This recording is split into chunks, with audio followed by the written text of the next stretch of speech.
we're kind of probably the same, John. It's sort of, you were brought up in, well, you just go and get a job. Aye. That's what you do. You go and get a job, and obviously yourself, you've done the same. You've kind of started with a job, realised this is awful. I don't really want to do this. What's my passion? And then you've actually found your hobby is your passion, and kind of that's obviously what I got from meeting yourself, John, and working with, you know, yourself on the Falconer, the film that I made about you. I'm just it's a waffling introduction, John, that I'm just going to talk about. So everything's on the table. You don't have to hold back or anything like that. But it's just that kind of, yeah. Your story was that Billy Casper from Kes story, because when you were sitting talking to David Bradley, the original Billy Casper from Kes, that kind of struck a chord to me, and that's why I made the film about yourself, because there's a story to tell there, and I would like you to just kind of retell the moment that you realised you were interested, that trip with the school. So the one in France. The one in France. It started, having birds went back. It's went back for years. My granddad, my uncles all had aviaries, so I grew up in aviaries. There's photographs of us when I was in a high chair with budgies on my head. In the Dean where we work, where you've been, that Dean, I've grew up in there. Lived 5 minutes from it. So that's is that Newburn thing? Newburn. Yeah. Aye. I could walk through there blindfolded. Yeah. I know the place that well. So when you're outside, when you're growing up outside, you get to know all the birds. You pick up on it. And then, so I knew a lot, just naturally. Birds sticks in my head. Animals sticks in my head. Maths, algebra doesn't stick in my head. That comes right out. But animals, I'm good. That sticks in. So I knew quite a bit about kestrels through watching them in the Dean. And just sitting watching them, you get to pick up all of how they hover, and you can spot the silhouettes. I didn't know anything about falconry, and then I think I was 12. It was in the last year of middle school, and we're coming back from Paris, and we're on the coach, and I was sort of in the middle of the coach, and as we went round the roundabout, just as we slowed, it was perfect. Just as we slowed down, this kestrel just came and hit a mouse on the roundabout. It was dead clear. It was slow motion. Do you know? It's when somebody says, "I seen something." It was like watching a car crash. It went slow motion. Yeah. It was like a bubble. And I was just obsessed with them. Then I thought, that's brilliant. That's the best thing I've seen. When I turned around, I was expecting everybody to be glued up against the window kind of, and were just messing around. Nobody else had seen it, and I thought, that's brilliant. That's my little thing. From the whole time. When I went to school, I didn't stick in at school. I wasn't bothered about it. I certainly wasn't bothered about French, learning it. I couldn't see myself needing it. So it was sort of, at the time, was irrelevant. I was there just for a free school trip. I was, my French teacher knew that. She knew that I wasn't interested in it. So she kind of had a bee in a bonnet a little bit with you? Was that kind of thing? You weren't her favourite sort of thing? No, because I was the sort of one staring out the window. Yeah. And she hated that too. Wasn't that she was like an awful teacher? No, she was just very old school. She knew you weren't interested, so you would... And I'm 12-year-old and I'm trying to be respectful to her subject. It's her passion, but to me, it didn't mean note. And she picked up on it. So when we got back to school, we had to write down essays about what we'd seen. Everybody was writing about going up the Eiffel Tower. And it was the same thing. When I'm talking to my friends, everybody was writing about the same thing. And I thought, right, to get in our good books, because I'm getting a bit bored of detentions now, I'll try and get in our good books. I'll write about something different, and it'll be something nice for her to read about. I wrote about the kestrel, handed it in, full of myself, and she hit the roof when she read it. She absolutely hit the roof, because she was like, you've just wasted time. I've took you to France, I've took you to the most romantic city in the world, and you're writing about stupid kestrels. And she was listing out all the major, like, the landmarks that you see, the stuff that we've done, and I was like, no, but that's what I've getting from it. Yeah. And she just thought it was an absolute waste of time, me being there. But that sort of like spurred us on, because I was just thinking, that's just triggered something with me. I knew then that I wanted to get into falconry, because I remember sitting on the coach thinking, that's brilliant. And I knew the budgies and the parrots that I could train them in the house to fly at my finger. But I knew as soon as I was out the door, they'd be away and I wouldn't get them back. Where when I'd seen this kestrel hunting, I thought, I know that you can, I've heard that you can strike up a relationship with a bird of prey. You can fly it outside, it'll come back to you.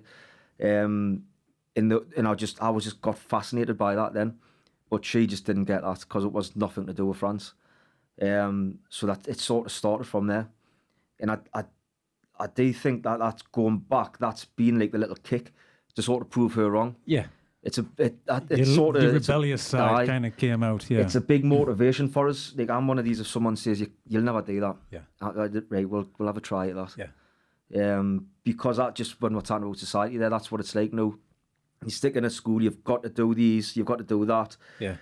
You've got to get a job, and that's it. Live the easy life. That you were programmed in society, I think, to not take any chances. Yeah. They take a machine sort of. Yeah, I'm kind of changing the sort of way I think a little bit as well with education. Obviously, I've got 2 young kids now, and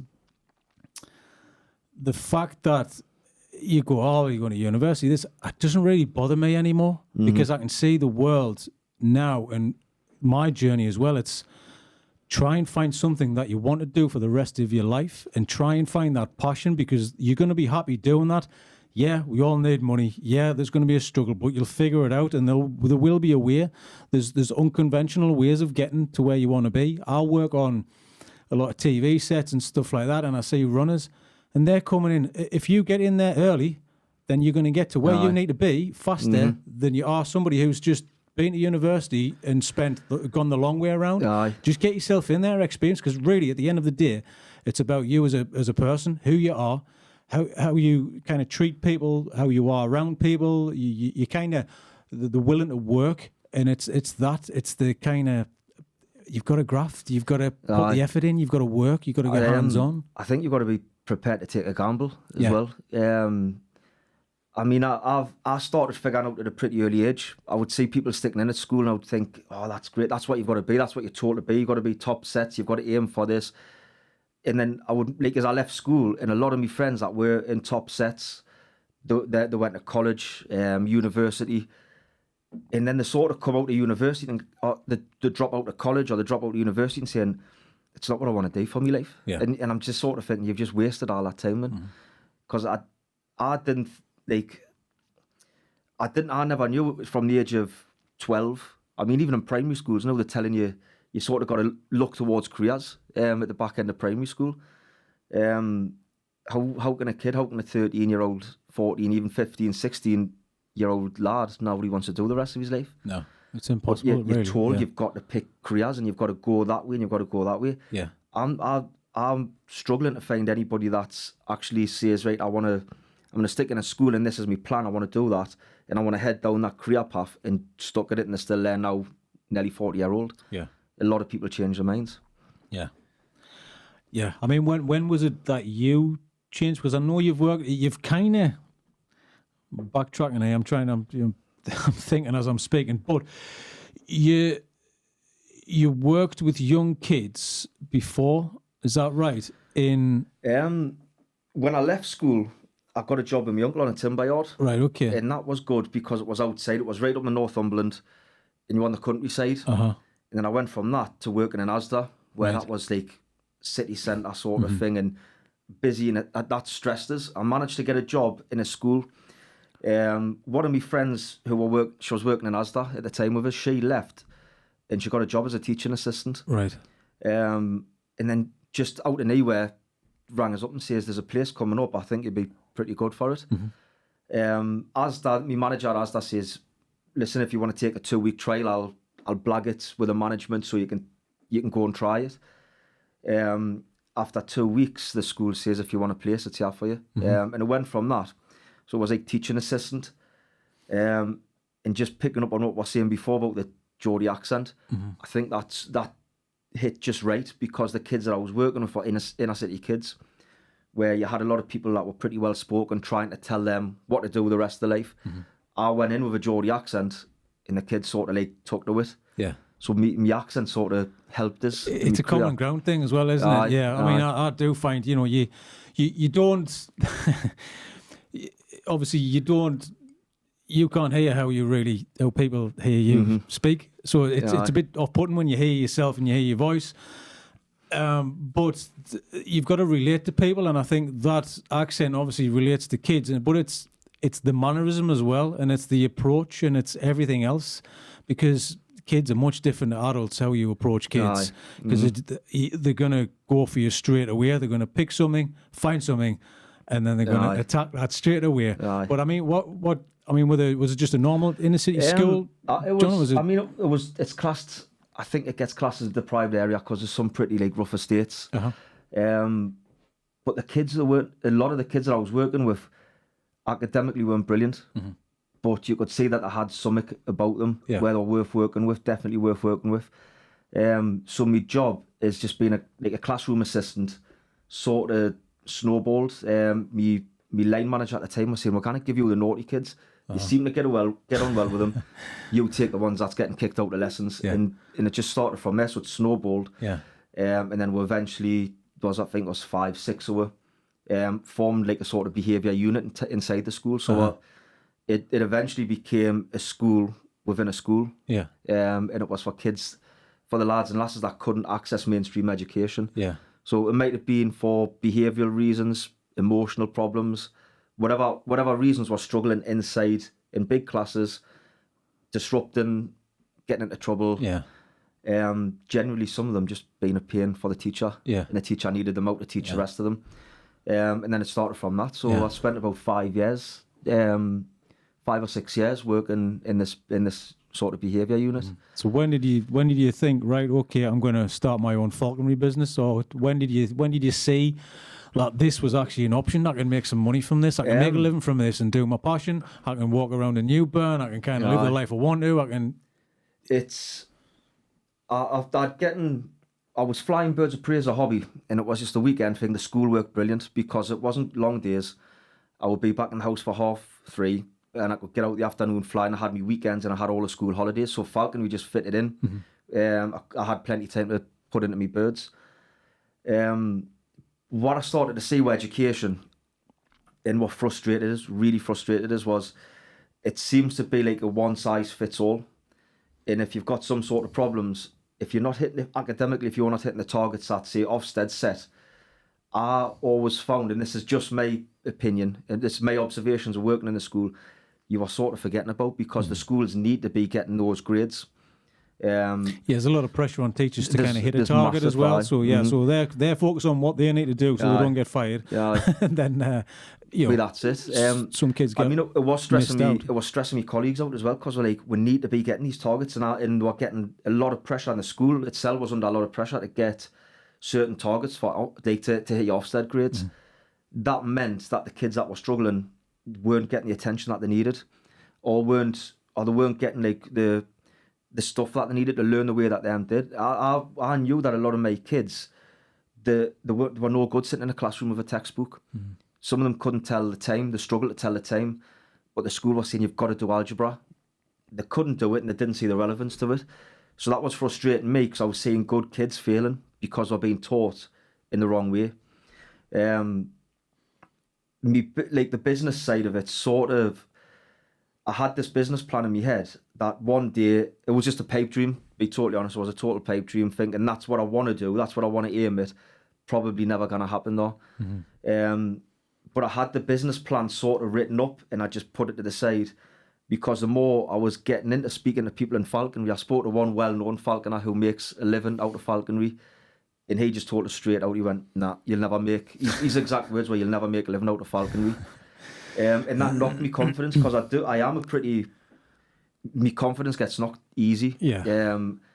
I can take criticism, but if somebody criticises, it comes back, and it's all in my head and it's running. So he sort of knocked my confidence back. But then I was like, you're making a living out of it, so why can't I? Then my friend, a lad that I hadn't spoken to, just out the blue, I hadn't spoken to him for a good 10 years. he messages one day on Facebook and says, would you mind bringing your birds up? We're having a bit of a garden party for my son.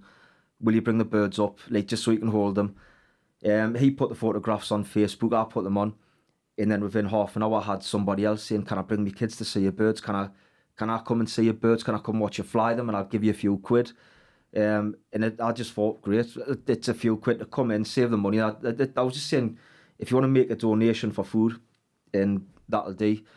And then it just sort of snowballed, and it went from a weekend thing, getting like appointments in, and then I started looking into getting me licenses to do it, and it was just a part-time job, and I was working at the school, and then I was running the business like night times and weekends, and then it just kept getting bigger and bigger, kept growing from there. So it's kind of natural progression, isn't it? Really? It just sort of grows by itself. I think I have been dead lucky. I mean, I've worked hard. There was times when I was working, I wouldn't even like to think about the amount of hours that I had to put in to get the business up and running. It was exhausting. But I have gotten very, very lucky. I think I've been in the right place at the right time. Things have happened where you just think, that's crazy. The way we've met David Bradley and the way everything's worked out that way. The way I've got me centre in Newburn. That was just people messaging us who I've never spoken to for years, and things have just grew from relationships from there. I think if you have an idea and you have a goal and just a passion there, and start something and just do something, then things come from that. Yeah. And especially, I mean, from us meeting, from Always Wear Red, shooting our stills campaign for those guys with your son, Aidan. Yeah. With your son Aidan, and then me hearing you talking to David Bradley, just getting David Bradley up to do a night with David Bradley, you talking about your story, me shooting a film of yourself. Everything has branches, and it's just you've got to be there in the opportunity. You've just got to go, do you fancy doing this? Do you fancy making that? And I think that's what everything should be about. Just ask the question, what's the worst that someone's going to say? No. So don't stop yourself from getting yourself out there and putting yourself out there. That's sort of the way I look at it. No, if an opportunity comes up and I can see, I'm sort of one of these where I think, if I didn't take that, I might regret that in a couple of years. And if I take it, what's the worst that's going to happen? Yeah, because it's frustrating, because you know what, you're like, I wish I could get this, and I wish I could, but how do I get to that? But obviously that's something out of your control. But if it's there, you go, well, actually, I'll create it myself. So you've done exactly the same thing by opening your business. What we did after that was I came and I spent a few weeks back and forth with yourself, and you're doing educational days from the school with kids, the unruly kids. That's the best way to describe them. I mean, I don't know what the best way, because we've had a conversation. How do you best describe them? The only way I can describe them is like this, what's the saying? Is it square pegs, round holes? Yeah. It's them type of kids. Yeah. They're just not fitting into classrooms. They're not fitting into the sort of environment where schools tell you what to learn. Yeah. I was a bit sneaky when I was at school. I had a really good line manager, and he knew what I was going to do. He knew eventually that I was going to leave, and we had two good line managers. The other one, she gave us sort of the kick up that I needed to get on and do it. She filled us with the confidence to get on and do it.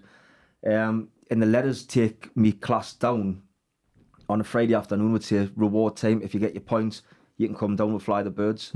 And then as soon as I got my classes down there, you would see a massive change in these kids. And I was starting to think, there's something here. These put them at work, they're a nightmare. Bring them down. Yeah, I'm seeing a completely different side. Would have lasses and makeup and false nails, gutting fish and eating fish on the fire and stuff. The lads who didn't have much confidence were flying the big hawks. Yeah. So I started to think this is triggering something with them. So when I went full time, I sort of piloted it when I was at the school. And then when I left and went full time with it, I just took a lot of the contacts that I had from school and started getting those kids down. So now it's placements through the week for kids that me square pegs. They don't want it. They can't be in school. They can't learn in an environment. So I've got them with me. The fascinating thing was as well, it's like they've created a bond. The learning, the changing is the mannerisms change, because you were saying to me, if their attitude's wrong, that bird won't fly to them. Plus, each bird, each individual bird of prey that you have will fly to a different child as well. And then you're weighing out the food. If it's too much, the bird won't fly. So they're going to learn maths, they're learning the environment, they learn history, geography, because of just things that attach their interest to something that they're seeing every day, and they're working at it. I try and rope in different like subjects into the sessions. So they were with the way you learn. So say the way you would do the maths, the struggle with maths, all of them, everyone that I've had in do struggle in some way with maths. But if they want to fly the bird, they need to wait. It needs to be at a certain weight, or the bird's going to sit up in the tree and not come back. Then they need to work out how much food can that bird take in, how much meat can that bird eat before it's too hungry, before it's too full, and it'll not come back. So they're constantly weighing them, they're working out the weights, and we'll work on distances when they're flying the birds, working on like 40, 50 yard flights. How many times has it done it? They've got to work it out, and they've got to log it all. They get on the computer at the end of the day, log all the training exercises, and they work out with the distances flown. They're keeping records of the weights. So they're doing maths and they're picking it up pretty easy, and they don't realise that they're doing it. Yeah. So bringing like science, geography. They've got to know the weather. It's sort of life skills, isn't it? Yeah. That's plus these are the skills you're going to take into life, you know, because this is every day. You kind of, especially those kids will probably be working outdoors, and they're going to have more knowledge because they're living it every day, and they're learning by doing it. Which is like on Thursday, I've just getting a load of parrots. Somebody gave us about 30, 40 parrots. So I had to build an aviary, and I had to build it pretty quick. And I had two of the lads in.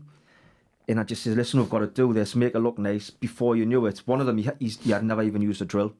But they were measuring it, they were cutting everything. We built this big, massive aviary, it looks brilliant. But you could sort of see them taking, like, stepping back and looking, going, that's just a little bit off, and then getting it right, and then looking back again, going, brilliant. You could see they were loving it. Yeah. Because you could see, like, a finished product at the end of it. They're the type of kids that's going to go on to get like a trade, because at the end of the day they want to achieve. They're making it with their hands, so they want it to be good. They want it to look good as well. So I mean that's It was fascinating when I was down and I spent some time. I think it was a few weeks. The project was called Riverside Boys.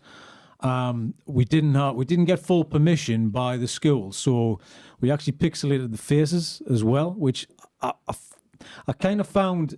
Obviously, we're trying to find a way of getting the project out there, but not revealing their identity. So that's what we managed to do. And then it kind of has, it feels a little stronger because of that, because you want to know more about the boys. You want to know more about who this person is. And what I saw two boys helping each other by hand across the stream, and I thought this would not normally happen. They would kind of either be fighting against each other if they were in the schoolyard, but because they're in the elements, they have no choice but to help each other across this stream. They've got a little bit of a bond. And then I turn around and I look at the kids, Adidas, his Adidas trainers, and they're full of mud, and it's that stubbornness. They're like, no, I'm not wearing wellies, I'm going to wear my trainers. I don't care if they get muddy, I don't care. They're still going to wear it, and that just shows the character by shooting a pair of muddy trainers, and that to me is the story there, you know. I think that's a lot of kids now. They're pretty impatient. Yeah.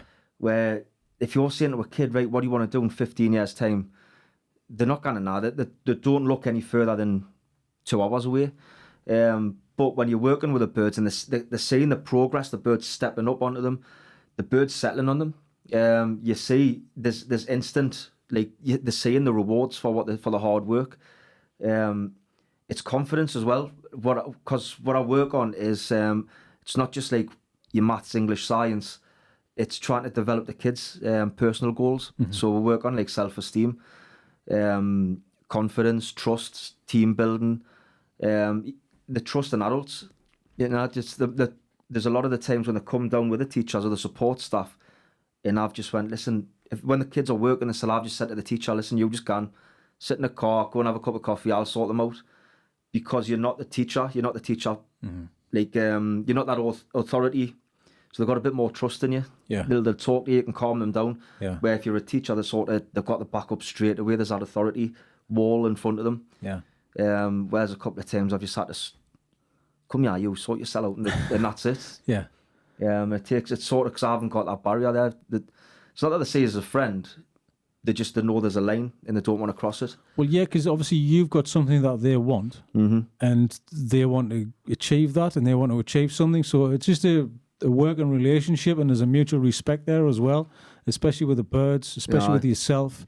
But at least you're not frightened to turn around, because you've got kids as well. You've got boys yourself, and you know what boys are like. It's like it's go time every single time they're with each other. So it's so you can go, guys, just pack it in. Will you just come over here and stop doing that? Even when I was there, I was sitting there, and one of the kids turned around, "What are you here for?" Straight to me. I hadn't even spoken a word to us, and it's like, "What are you here for?" "I hear you. I don't know why you come down." I'm like, so words to that effect, and I'm sitting there just, this is what it is. You can't say anything. You've got to sit there. You're out your comfort zone, but you put yourself in those situations because you can, you know, he's communicating still.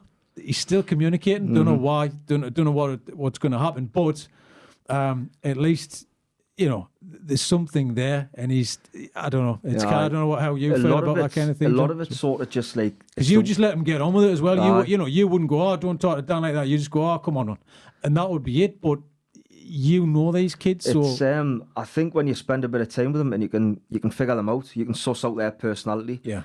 So you've got something where, like, if when you come in, he went, "What are you doing, yeah?" Yeah. And that's not him. That wasn't him being rude. It was, that's the way he's been dragged up. Yeah. That's the way he talks to people. Yeah. That gets him into a load of trouble in school, because you're not allowed to speak to people like that.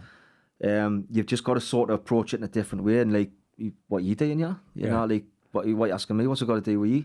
Yeah. And they respond to that, and they don't argue back with it. It's just the way that they are. And it's not, they're not trying to challenge. The thing is, because there was another boy who was really chatty. He was always chatty with you, and he was always interested. He wanted to have a look on the back of the camera, and he was always he's always wanting the attention. And you know for a fact it's the attention thing as well.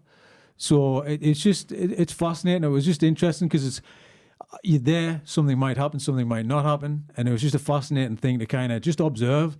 And every time I put this work in my portfolio and go and show creators to kind of generate work and all that kind of stuff. And everyone's fascinated by it. Everybody loved it as well. I even took it to New York, and somebody said, "Well, what's a kestrel?" Have you ever heard that before, John? What's a kestrel? I've never heard that one, but the best one I did hear, we're walking past the stables. One we up at the stables one time just to work in there, and one of the kids was going, "John, what's that? What's that on the floor?" And I'm looking, and I'm thinking, I don't know what you're looking at. And he's going, "There, what is it?" And he just total shock on his face. Yeah. And he got right down to it. And I'm expecting like a rat or a big caterpillar or something like that. And it was a bit of horse shit. And because he was in our city, he's never seen it. Really? And I was like, I says, "What are you on about?" Yeah. He went, "What is it?" And I had to explain it. And he was just totally amazed. And I'm thinking, that's how sheltered some kids are. Yeah. That they've never seen that. To me, that's... Because you expect them to know everything, because obviously you've seen it yourself. So it is quite tough when you're dealing with kids or people who have never experienced anything that you've experienced, and then you've got to go, "All right, okay, so we're going to have to educate you or just let you know, like, what is this thing?" You know what I mean? So it's just fascinating to me that whole kind of... I've never seen a kestrel. It just blew my mind, but I was in New York City. You've never seen that kind of thing, whereas I'm driving down a motorway, I'm like, kestrel, because obviously working with yourself, I'm seeing birds of prey all the time going, yeah, I think that's a buzzard, isn't it? It's kind of, I'm interested myself, and there's nothing, I can't think of anything better than just seeing them hover. That's breakfast time. It's you know for a fact what's going on. And when we did the project, the Falconer, and we were shooting film, and we did it at 6 o'clock in the morning, December morning. It was early. It was sunrise, before the sun. And we're just walking through the field. It was crisp. It was freezing. It was like -2 or something like that. There was no one around. It was dead silent. You can see your breath in front of you. And I just turned around to you and I said, "It's the best time of day, isn't it, John?" It's perfect, isn't it? No one around. Quiet. And then by the time we got back, all the cars started coming out. The noise started going. The people were coming out, walking the dogs, the cars. You could hear, the hustle and bustle of everyday life. But it's just so nice that time of day. I mean, for me, I think that's probably one of the perfect times of day. Aye. I mean, do you do like this it. every day? Do you do the hot walks every day, or do you Every do day. that personally by yourself? You could just go out every morning. I'm more or less, I'm working every day. I take Mondays off because I do a bit of pest control, so I'm not at my centre. But even if I've got a day off, I head out with the birds. Yeah. And that's part of the training, because I like to get them out walking, get them calm on the glove, Yeah. get some used to distractions. But I do like the way, I like to get up early, because where I live, it's right on the Tyne Valley. We're like just over a field from the River Tyne. Uh-huh. And then you get out and you've got all the fog.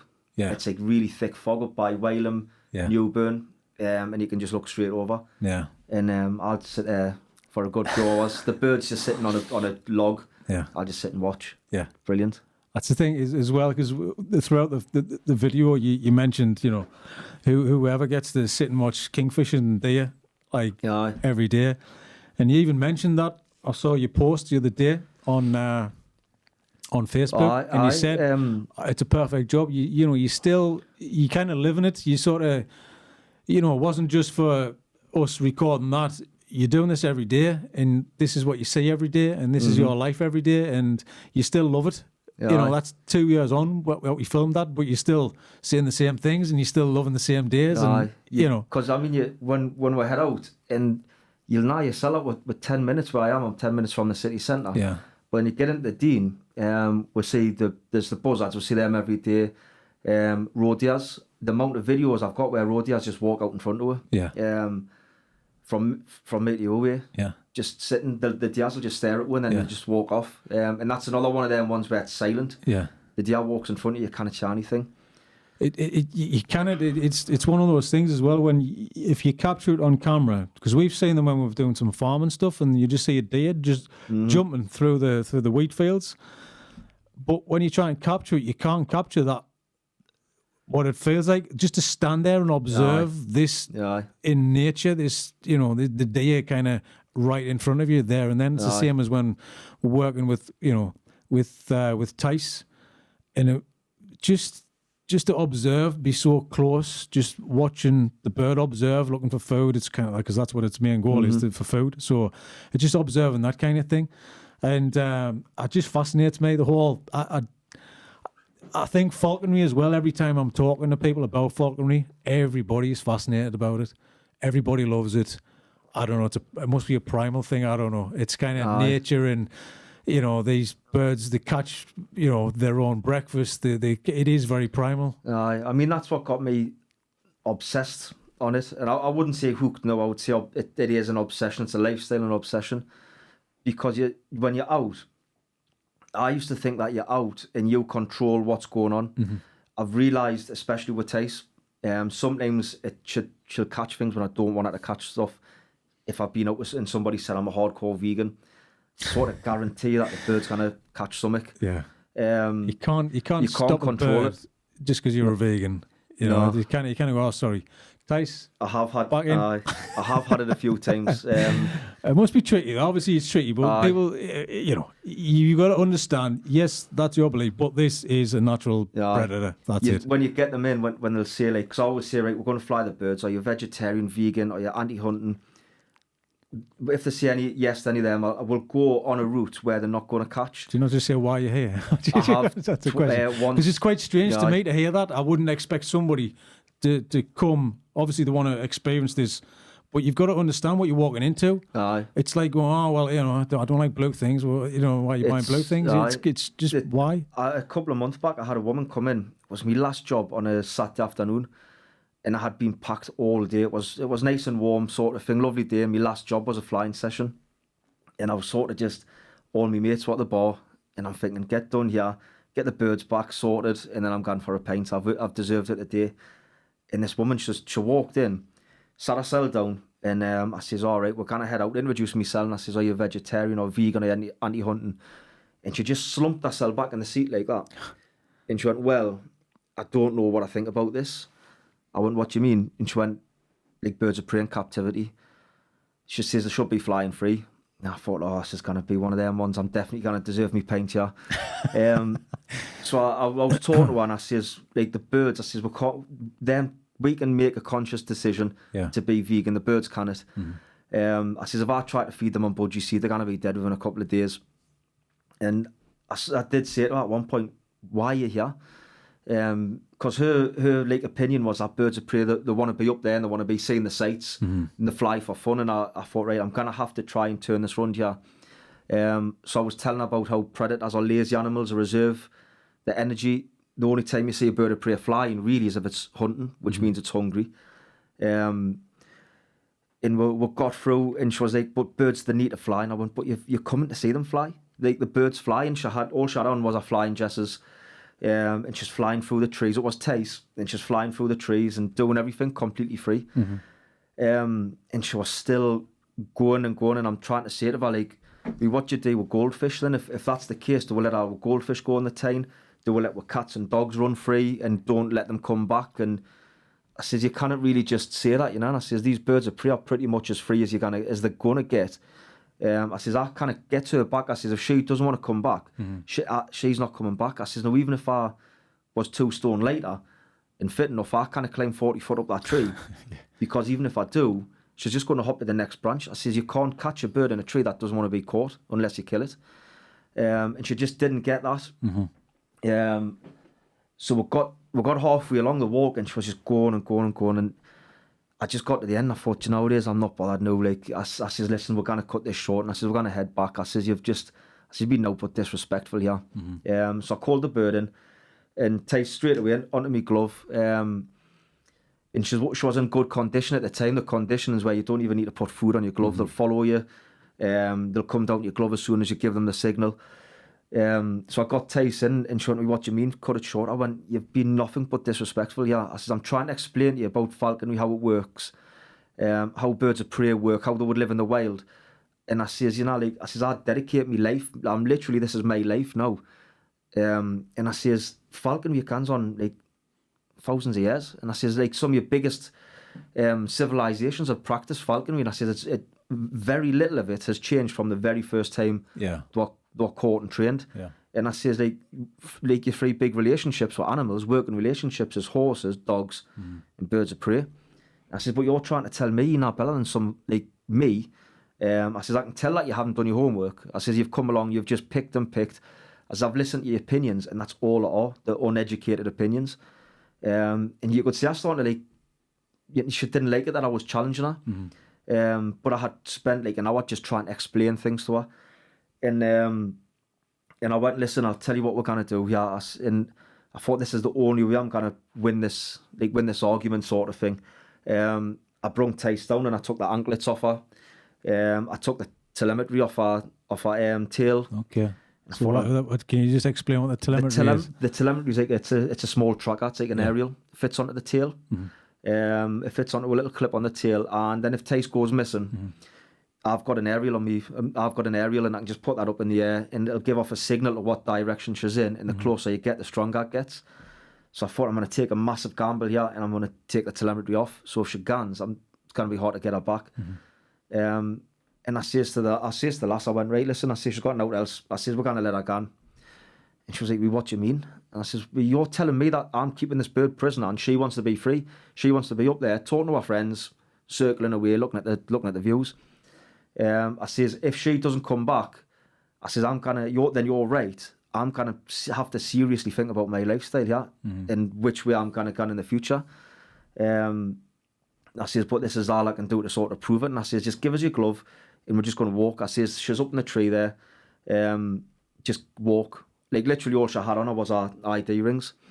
So she went, right, if you're sure? I went, I'm pretty sure. And took the glove off her and we just kept walking, and then all of a sudden she just come down over her head, waited in the branch ahead of her, and then got past her again, she swooped down again, waited. It's called following on. Your Harris Hawks are learned to follow on, so you don't really carry them, they'll just follow you through the trees. But at this point I'm dead smug, and I'm just thinking, you could see her thinking, what's going on here? She wasn't getting any signals. They sort of learn to do it because you're beaten, you've got food, or you're going to create food for them, so they'll stay with you. We got all the way down, nigh on a mile, where she just followed without any prompts, any calls, anything. And I says, right, listen, just put the glove on. And I says, she's behind us somewhere in the tree, she's going to be up there. I says, don't look. I says, don't give her any sort of prompt, just put your glove on. And then when you put your glove in the air, we're going to count to 3. She put her glove up, like I got it 2 seconds. Tace was straight in. I was just dead smug. I was absolutely loving it. So I just wrapped the anklets back around, got her off. I just say, sorry, I went, listen, explain to me what just happened there. I says, that I'm holding that bird hostage, according to you. I says, so tell me why that bird just followed her. And she went, well, to be honest, I can't. Dad says to her, I went, wait, I says, I can tell you exactly what's happening. I says, the bird now, when it's with me, it's got food, water, shelter, protection if it needs it. I says, it's a lot easier for that bird to follow me and live with me than it is to get out and hunt by itself. The birds now, I says, when I'm working with the birds, I says, the only manipulation I've got is seeing the pleasure of seeing it flying. Mm-hmm. I says, literally, that's all I get out of it. I says, but the bird's using us. I says, that's the bird's using our relationship to its own needs. I says, so if she didn't want to come back, she wouldn't have come back. And that's sort of won the argument. Wait, did win the argument round. Yeah. She lightened up a lot then. Okay. It took a lot though. How long did that take? That whole hawk walk is quite a walk, isn't it? It's about I can get up to about 3 mile. Yeah. And it felt a lot longer. The first half when she was mourning, it felt a lot longer. Did you think, oh, what's her agenda? Is she a journalist? Is she trying to kind of? She had says her sister bought it or something. She says her sister had bought it for her. Uh-huh. And I think her sister done it just to wind her up, to be honest. Really? She must have. Yeah, so, then you've got to sort the problem. But then it's good. I love the way you've done it, though. You've tried. You've done it. You've tried, because obviously you're loving your passion for what you do, and they fly every day. They wouldn't, if they had a problem, they wouldn't come back. Like you said to me, if Tyson doesn't want to come back, she's not coming back. So there's no he's got to wait. Film whatever happens, and then I can't help it. If she spots something in the trees, that's it. And you obviously had to go and retrieve her a few times as well, because she'd seen something. I mean, if they can't hunt, and if them see something, they've still got that instinct to hunt. You're not training them. You're not taking that instinct out to hunt, and you're not feeding them. If she's up in a tree and I've got this tiny little piece of chicken leg, and there's a rat running past her, she's gonna go for the rat. Yeah. Or if there's a rabbit over there, she'll get that. It's the chase. They've still got that. You would never take that out of them. Yeah. I've worked with birds that have been just display birds, and I've got one there. She's 10-year-old. I got her off a bloke last year because he didn't have the time for her, and he says she's never hunted. He's literally just used that just to the enjoyment of flying her. This year she just switched straight on. We're getting her out after the moult, and we've been training on a lure machine, and she's switched straight on. So they've always got that instinct. It's never there. You can't take it away from them. So it's sort of one of them things. You never know what you're going to get when you get out with them. If the bird doesn't want to come back, there's not much you can do about it if you haven't trained it properly. But that's what I was saying to the woman. I says, listen, I went like, I says, I get the enjoyment of just seeing the bird coming back to me glove. I says, that's still an adrenaline kick. I might do 4 hawk walks a day, but it's still the same feeling all the time. Yeah. And that's one of the kids that asked us that. He says, how do you know you want to do this for the rest of your life? And I thought, oh, that's a good question. Because what he had said was, what happens if you get bored of it? Then your job's not good and your hobby's not good. And I went, that's a pretty good question, that, like, and that did make us question things. Yeah. Like sort of, what does happen then if I get bored of it? Yeah. But I went, when we're sitting talking about it, and I went, you know what it is? I says, you've just made me have a good think, deep think there. And I'm still, it doesn't matter how many times I've had any bird flying into my glove, it's still the same feeling all the time. It still never guns. Yeah. And it does, every time I take the bird off, let her go free, I'm always nervous, because you never know what's going to happen. Yeah. And I think if you're not nervous, you're going to make mistakes. Well, that's the thing. It's quite strange to kind of be nervous, because you're always got that, well, I'm not sure. So at least you know that these birds are primal and they'll just do whatever they want to do anyway, just for food. So I want to talk about a little bit about the Kes project. For me, it was just such a nice thing to do, and that's when I met yourself, and we did a homage to the film Kes, Ken Loach. If anyone hasn't seen it, then check it out. You can watch it on YouTube, actually. I keep describing it to people who have never seen it, younger people, because they've never heard the film. And I say, well, it's kind of This Is England. It's that sort of thing. But back in, what was it, 68? Something like that. Film in 68.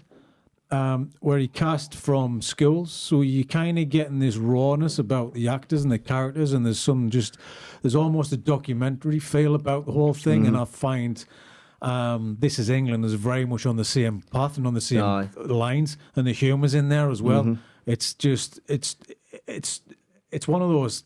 It's such an easy watch, and it never gets old. It never gets old at all. I mean, when I was a kid, you'd kind of read the book Kes when you were at school. I mean, did you read Kes, or did you watch it? Was it a film that you loved? I watched the DVD first. I'd seen the film first. Yeah. And then I was just obsessed with it. I was like, that's brilliant. I absolutely love it. And then I started reading the book. Then I read the book. It's a lot harder to read the book because it's in a pretty thick Yorkshire accent as well.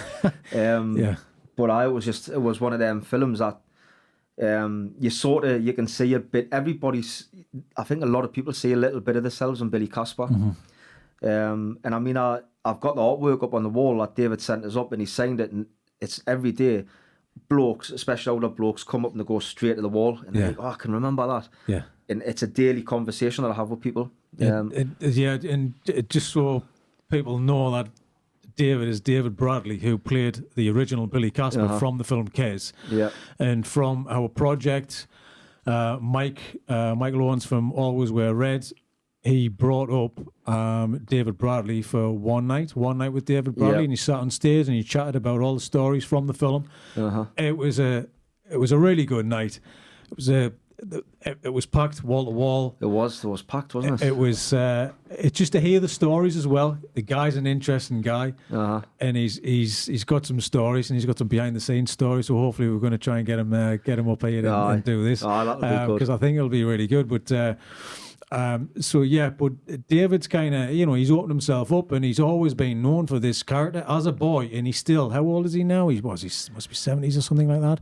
Got to be about that. Something around that age, but and people still recognise him as being the boy from Kes, Billy Casper. But he still gives his time to talk about it, and he's very generous about that kind of thing, and especially, who painted that painting? John, was it a friend of yours, or was it somebody who had it commissioned privately? Or the one that he's auctioned, it's like a celebration thing that they're doing for the anniversary of the film, and David and Ken Loach commissioned somebody to do it. Right, okay. Or to do them, there's 3 different versions, so them have commissioned somebody to come in and do it. So you got a copy, and then he came up and signed it, is that right?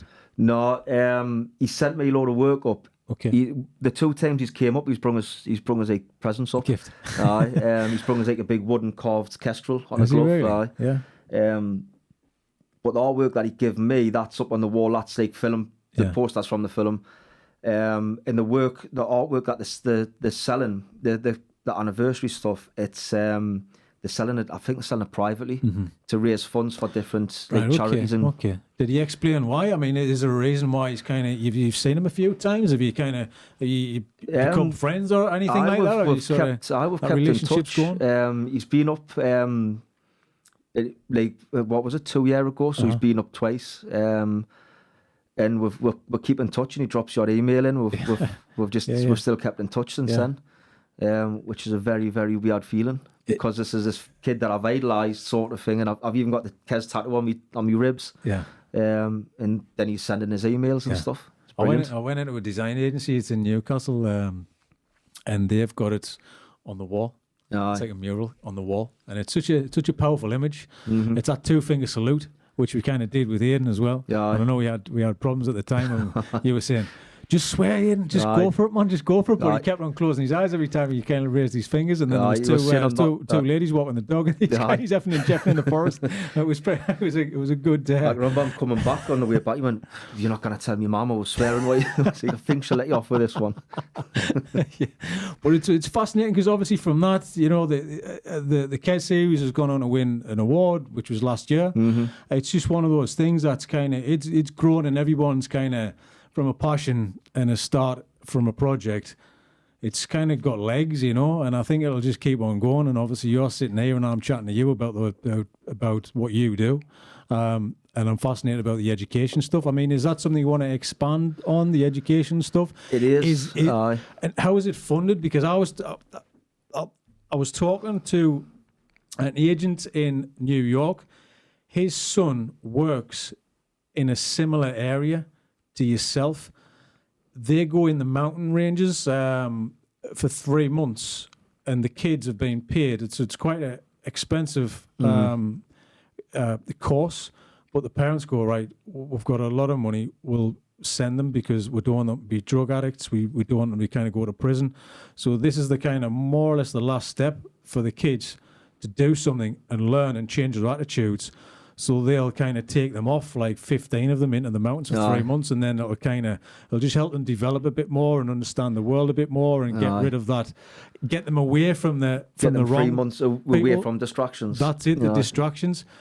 But I've never even heard of it, and just because I mentioned your project to somebody, and they went, actually, my son does that, and it was just so. I'd never heard of it, but is that something that happens a lot in this country? Is it a thing? Is it not a thing? Do you want it to develop? It's different. When I've been when I've been looking into it, I can't find anywhere that does birds of prey. Yeah. There's loads of different ones, like outdoor activities. Yeah. There's horses, a lot of horses. Like programs based around horses and getting out and kayaking and bushcraft. But there's any around birds of prey.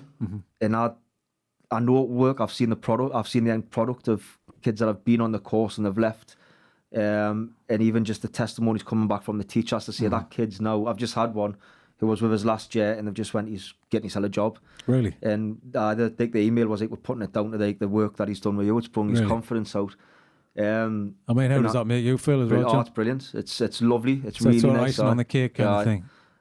It's because of probably not brushed under the carpet, but you if you hadn't met them, you would think they might struggle to get a job. Yeah. Just even for their approach to people walking into a job interview, but get them used to being around adults that aren't teachers and get them out of that comfort zone sort of thing, and it'll bring them on. So it is something that I am going to expand. I'm not sure how to do it yet. It's ticking along. The schools pay for the placements, or me placements out of school. The parents pay for it. Okay.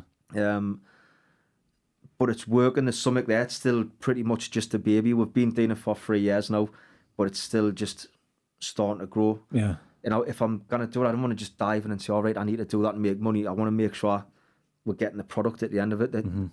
I don't just want to get kids in and think, right, we're just going to spend the day mucking out with you. The school's paid us. That's the money in the bank. We're sorted. I'd rather see a product come, like an end product, like a lad leaving to say, like, you know, it is, I'm employable. Yeah, like a kind of program, which is going to be a 3-year program, and then we're only going to have X amount of people per, you know, unless you employ somebody else to do it. But that's another thing. You need a carbon copy yourself, John, to kind of, you know, you need to go, I need a clone of me to do my job twice, please, so I can have more kids doing this. And that's the tricky thing is kind of, how do you expand from, you know, was it 4 or 5 kids or something like that? What's it max capacity? 6. I take 6 kids a day. Okay. And that's because I just find that's a nice, comfortable number. Yeah. It's manageable. Yeah. And you can give them the time and the attention that they need. Yeah. Anything bigger than that, it's a struggle. I mean, I do work with different organisations where them are working with post-16 kids that are just brinkering on the type of like police intervention. So then bring groups down. Sometimes them can be up to 10. They're a little bit harder to challenge. Like your first 5 minutes, they'll come in. Because there's a big group and it's a mixture of lads and lasses. Yeah. You always get one lad that wants to show off.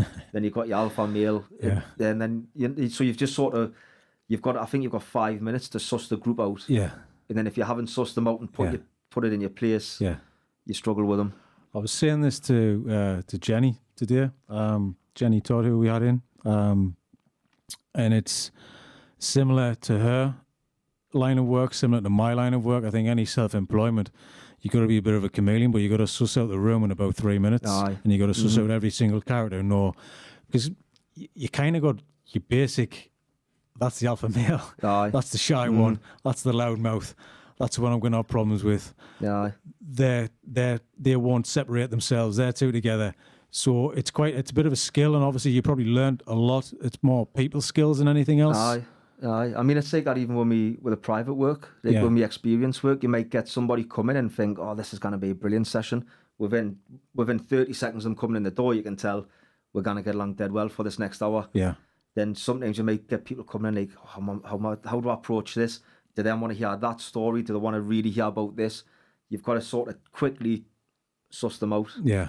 And figure out what they want, what they're coming for. Like that lady giving you a hard time. Aye. That's a test of skills, though. That's a test of kind of who you kind of are as well, and how you manage people. The biggest John? test with her and people like that, it was trying to take the high road sort of thing. Because at the end of the session, she says, "Oh, I'd love to go for a pint." She says, "But I've got to get home and feed the cats." Mm-hmm. It took every single little bit of like self-control not to go. I'm sure you've just been lecturing me about animals being kept in captivity. Do you not want to let your cats go and let them feed themselves? Yeah. But I thought, no, I'll just let that one slip. Yeah, because that's you just opening another door there, John. You know what I mean? I thought, no, right, we've won that argument. We'll just move on now. Yeah. I mean, obviously, you're doing this. You do it for a reason, and you've kind of. I just maybe just want to go back to like you as a teenager and just talk about, have you followed similar footsteps? Not like the unruly kids, because you come from a different background, but having people saying, no, you can't do that. So is this been it seems like you're driven because of somebody else fueling your fire by saying you can't do something. I just wanted just a bit more about yourself, like how you, your self-motivation, your drive, I mean, when I was growing up, I was sort of like, I was a funny sort of teenager. I kind of figure out what I was doing when I was a teenager. I always had plenty of friends. Mm-hmm. We'd be out on weekends, out all the time, playing football. But I spent a lot of time in the woods as well. The dean where we are, as kids would be in there, would be building camps in there, and would just spend all day. It was like, in the 80s, it was like when you hear people saying you were gone out and you would have to come in when the street lights went on. And that's what in the dean all the time. Yeah, building camps. Take your clothes off at the back door. And then as you get into teenagers, once we started going to school and you start like, you go wagon school. Yeah. That's where you can hide. You know the dean like the back of your hand. So you know even if the teachers come in looking for you, which you used to, you know exactly where the teachers cannot find you. Yeah. Because my high school was right on it backs onto the dean. And then it's like weekends, there's nothing to do for kids. So we would just get with bottles of cider, go and have a drink in the dean. Mm-hmm. And that was it, walk the trouble, walk the way, just enjoying ourselves, having a little campfire and just sitting with our friends. But like a lot of me mates were like, they just done lads things. They just wanted to play football all the time. Well, I still had that little bit where I didn't mind going off and doing my own thing. I would go fishing by myself. Yeah. You like your own space. I like my own space. And like I fish a lot now. Yeah. But when you're a teenager, people are like, "That's a bit boring. What are you doing that?" You know, like, do you not want to come play football? And like, played football yesterday. I'm gonna go fishing in the day. So I just sort of went off and done my own thing, even if it wasn't seen to be like the cool thing to be doing at the time. It seems a bit of a pattern with people who do what they love to do. It's just there's that drive there. There's that little kind of extra that they need their own space. They want to spend the time doing. They need to tick that box and do what they want to do. I've got to have as well. my own space. I mean, my wife knows that all too well. She knows when she can go out for a walk, go in the garden with the birds or something. You got 3 boys as well, John? 3 boys. You need your space. Definitely need your space. You take your hat off to your wife. Obviously, she's a trooper and she's had her issues in the past. I mean, she was the one. When we're going on about people saying you can't do it, that's what you sort of get that all through your life with school, just saying you've got to get a job, and that all the jobs that were available to me were just like factory jobs, dead end, stacking shelves, whatever, and stuff that I couldn't do. And I just got sick of people. You sort of fall into, when I was working at Asda, there was a mantra. Every day you would go in and you would clock in. It was night shifts, so every night you would clock in. And this one woman used to turn around to us all the time and say, "There's got to be more to life than this." And it was every single night. And I used to wait for her saying it. At some point, she'd always say it. And I'm thinking, of course there is. We're not, I didn't say was built and put on the earth to just work. Yeah. And that sort of just grinds me down. That depresses me, thinking that's all people do. Yeah. It's a bit of a mental thing, isn't it? Having the willing to change, but it takes a bit of courage to kind of change that path. Yeah. I know we're all stuck in a financial kind of, tunnel sometimes when we can't get out of that. But I just think it just takes that. You can still try and do something else. Try and do something on the side like you did yourself, I mean, there's a loads of people in the frustrators where they didn't do anything with their life. They just work, go to bed, get up, work, go to bed. And I just think to myself, that's not that. I couldn't live like that. I couldn't think of anything more depressing than like living to work sort of thing. That's all you do. My wife knows that. She can tell when I'm getting sick. Yeah. At the school it was good. I enjoyed it. I enjoyed my time at the school, but she knew that I was coming to the end of it because I was starting to whinge. I was getting in the house. I was mourning and sort of. She just turned around one day. She went, "Listen, you need to take the jump." She says, "You do want to do that. You kind of keep doing the two of them." And I thought she was going to be, do the safe route. I thought I did think she was going to go and do the safe route, stick with the school, knock the falconry on the head, because that's a steady wage coming in, and that's a lot of people are fixated on the steady wage coming in. Yeah. And that's what gets you depressed. And I just thought, right, that's the easy thing to do. That's the safe thing to do. And then she went, "No, do your falconry." She says, "I can tell you're sick of the school." So I thought, well, if I've got her backing on it, then I've got no to lose, really. So we just went from there. She says, "I'll help you out as much as I can." And so she was the one that's just went. I think she's one of the first people that I've met that had went, "Do it, gone for it." Because up to then, everybody had sort of went, "Never happened. It's just a dream." But she went, "Get out and get it done." It's quite frustrating when people who you know and friends say, "Nah, you can't do that. That must be really hard. Oh, it's going to be really tough." It's always putting like that negative on you. And then you just want to you're trying to find a path out. You're trying to find a way out. You're trying to climb that wall and go, well, which way do I go? Do I go around, up, I'll down? sit and look at people and you just think, have they got any sort of, are they more than happy? Because a lot of them, they seem happy just working all the time. And that's fair enough, isn't it? Yeah, I've got friends like that. Like, fair enough. I just think I couldn't think of just like, I'm one of these where if you're lying on your deathbed, you're kind of going, "Yeah, I remember when I had that shift and that was a good shift, that one."